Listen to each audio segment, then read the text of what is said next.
Mga kababayan, mabuhay! Ito si Pastor Conrad Tolosa, sumasa inyo mula sa Institute of Christian Thought. Ang ekonomiya ay agham na nagsisiyasat ng mga kalagayan at batas na tumutukoy sa paggawa, pagkonsumo, pamamahagi at pagpapalitan ng mga produktong ginugusto at kinakailangan ng tao. Ang salitang ekonomiya ay mula sa salitang Greko o ekonomiya na nangangahulugang bahay at alituntunin. Ibig sabihin, mga alituntunin sa isang sambahayan. Ang tanong ay ito: paano tayo matututong mga siwa ng ating panahon, abilidad o pananalapi sa tamang paraan? Malapit sa kultura ng mga Hebreyo ang ating kultura pagdating sa paghawak ng pera. Tunghayan natin ang ulirang may bahay sa Kawikaan 31 at sa kanya tayo matuto kung paano maging mahusay sa paggamit ng panahon, abilidad o talento at ng pananalapi. Tungkol sa paggamit ng panahon, sinasabi sa Kawikaan 31 na sa buong buhay niya, pinagkakalooban ng ulirang may bahay ang kanyang asawa ng kabutihan. Madilim pa kung siya ay gumising upang ipaghanda ng pagkain ang kanyang pamilya at mabahagihan ang kanyang mga katulong.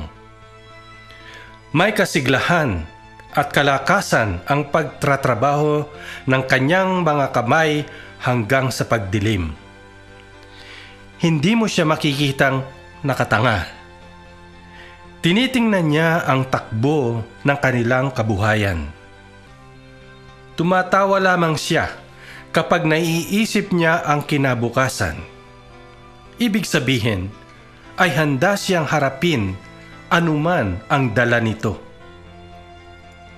Tungkol naman sa abilidad o talento, nasa talatang ito na buo ang tiwala ng asawa sa kanyang kakayahan.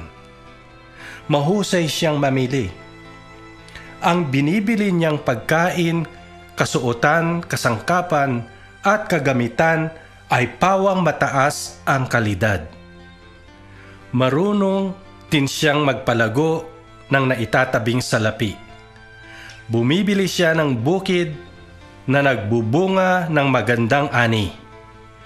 Ang kanyang pagninegosyo ay nagdadala ng pakinabang. At tungkol naman sa pananalapi, tulad ng nasabi na, mahusay siyang humawak ng pera. Subalit, ang mahalagang katangian na dapat nating bigyang pansin ay ang pagiging bukas palad niya sa mahihirap. Hindi lamang ang kanyang asawa at mga anak ang nakikinabang sa kanyang buhay, kundi marami pang iba. Ito ang sekreto ng kanyang pagyaman, ang paghahasik ng biyayang kanyang tinatanggap. Panahon na upang harapin ng mga Pilipino ang kani-kanilang personal na responsibilidad. Ang ika-26 na artikulo ng Biblical Christian Worldview ay ito: ang tao ay dapat maging marunong sa pangangasiwa ng kanyang panahon, abilidad, at pananalaping ipinagkaloob sa kanya ng Diyos.